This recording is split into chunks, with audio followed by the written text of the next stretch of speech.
Hello বন্ধুরা, তো finally আমি কিন্তু এই উঁচু ঘরটাতে ওঠার ট্রাই করতেছি। আর ওঠার সময় কিন্তু আমার একটু ভয় লেগেছিল, যেহেতু এই সিঁড়িগুলো একটু অন্যরকম ছিল, লোহার কীরকম টাইপের যেন। তো এত কষ্ট করেও কিন্তু ফাইনালি আমি একেবারে উপরে উঠে গেলাম। আর উপরের থেকে নিচের ভিউটা কিন্তু একেবারে অসাধারণ ছিল। এটা আমি ওঠার পরে বুঝতে পেরেছিলাম যে উপরের থেকে যে নিচের ভিউটা দেখা যাচ্ছিল খুব সুন্দর ছিল। আর এদিকে কিন্তু আমার ভাগিনারা উঠে গিয়েছে, আর আমার ছোট ভাগিনা কিন্তু একেবারে ছোট ছোট পা করে উপরে উঠে গেল। ও কিন্তু ভীষণ এনজয় করেছিল উপরে ওঠার পর। আর ওরা তো তারপরে অনেকবারই নেমেছিল, উঠেছিল। তো এইদিকে কিন্তু আমি উঠে গেলাম, আর উঠে কিন্তু নিচের যে ভিউটা ছিল খুব সুন্দরভাবে ভিডিও করে নিচ্ছিলাম। আর আমার কাছে কিন্তু উপর থেকে দেখতে এটাকে আরও ভীষণ রকম সুন্দর লেগেছিল আর ভালো লেগেছিল।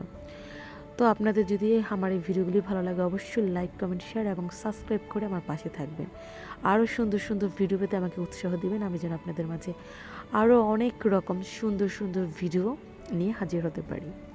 তো আজ এ পর্যন্তই। আমার এই ভিডিওটি কেমন লাগলো অবশ্যই কিন্তু কমেন্টে জানিয়ে যাবেন এবং আমার পাশে থাকবেন। ধন্যবাদ সবাইকে।